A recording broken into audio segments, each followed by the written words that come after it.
Hello जी, सबको Ram Ram. I hope आप सब लोग बहुत अच्छे होंगे और अपना ध्यान रख रहे होंगे।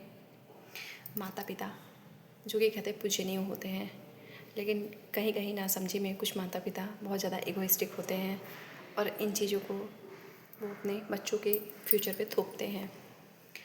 मैं मानती हूँ बुरा लगता है, लेकिन क्या हम उनकी बराबरी कर सकते हैं? आप खुद सोचो, अगर वो हमें 2 थप्पड़ लगाते हैं तो क्या पलट के सोच के भी मतलब कितना बुरा फील होता है। ये कितना बड़ा अधर्म है। लेकिन माता पिता हैं, वो हम पे हर चीज़ का उनका अधिकार है। उन्होंने इस शरीर को जन्म दिया है, पाल पोस के बड़ा किया है, तो उनका एहसान तो हम कभी नहीं चुका सकते।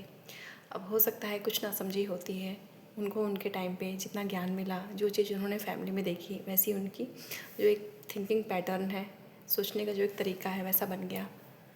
लेकिन कोई बात नहीं, हमें जो करना है कौन रोक सकता है। हम अब बड़े हो चुके हैं। जो लोग भी मुझे सुन रहे हैं, जो लोग इन चीज़ों को फेस करते हैं, वो समझ सकते हैं कि अधिकतर देखा जाता है कि बच्चों की थिंकिंग कुछ और ही होती है। सिंपल सी बात है, हर इंडिविजुअल एक इंसान, एक शरीर अलग है। लेकिन माता पिता अधिकतर ये अपने इंडियन सोसाइटी में, भारतीय समाज में देखा जाता है कि बच्चे का जन्म नहीं हुआ कि माँ बाप का दुनिया भर का सपना उसके ऊपर वो अपना थोप देते हैं, चाहे बच्चे का उसमें इंटरेस्ट हो या ना हो। तो कोई बात नहीं, जैसा जितनी उनको समझ थी अपने टाइम पे उन्होंने सोचा समझा किया। चाहे आज भी मैं कहती हूँ, अगर वो हमें एक दिन का भी ना दे अपनी संपत्ति से, कोई बात नहीं।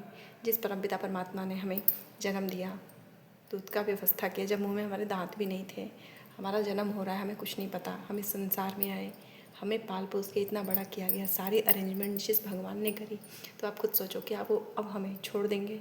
नहीं ना। तो हम क्यों पाप के भागी बने? और इंसानियत क्या कहती है, चाहे माता पिता, चाहे वो हमारे अपने जन्म देने वाले माँ बाप हों, चाहे शादी के बाद जो माता पिता हमें एक मिलते हैं सास ससुर के रूप में, कितना भी हमारे साथ वो अन्याय कर लें, हमें पलटवार नहीं करना। बाकी कर्मों से तो कोई नहीं बचा। जो भी अधर्म करेगा, परमपिता परमात्मा के यहाँ खाता सबका है। शायद हमें दया आ जाए, पर उनको तरस नहीं आता। वो सबको कर्मों का पाई पाई देते हैं, चाहे अच्छे में चाहे बुरे में, जो जैसा करेगा वैसा पाएगा। लेकिन हमारा धर्म नहीं कहता कि हम बच्चे अपने माता पिता या सास ससुर पे पलटवार करें। उनको जितनी समझे करने देते हैं। हमें जो करना है, हमें कौन रोक सका है? हमारे हाथ पैर नहीं बंधे, हम कर सकते हैं।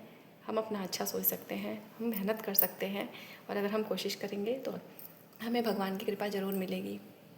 तो हिम्मत नहीं हारना, लगे रहिए, डटे रहिए। और जो लोग इन चीज़ों को फेस करते हैं, खास करके अपने इंडियन समाज में, वो समझ सकते हैं कि मैं जो कह रही हूँ। तो यहाँ से अपने दिमाग को खोल के रखिए, अपनी सोच को बड़ा करिए। यहाँ तक आए हैं, आगे भी पार हो जाएंगे। लेकिन कभी भी माता पिता से जो वो गलतियाँ कर रहे हैं, उस खेल का हिस्सा नहीं बनना, हमें करने दीजिए। कहते हैं ना, उनका गाली भी हमारे लिए आशीर्वाद है। अगर हमारी नीयत अच्छी है, अगर हम धर्म के अनुसार कार्य कर रहे हैं, तो सारी टोटल उम्मीद अपने आप से, अपनी मेहनत से, अपने भगवान से रखें। आत्मा के परमपिता परमात्मा ऊपर बैठे हैं, इस बॉडी के मालिक जिसने हमें जन्म दिया। फिर शादी होती है, शादी के बाद जो हमें मिलते हैं माता पिता, हमें इन चीज़ों को ध्यान रखना है। अगर अपने जीवन में हमें खुशहाली चाहिए, बरकत चाहिए, या अपने बच्चों को हम एक एग्ज़ाम्पल दे सकें, इन चीज़ों का हमें बहुत ध्यान रखना है।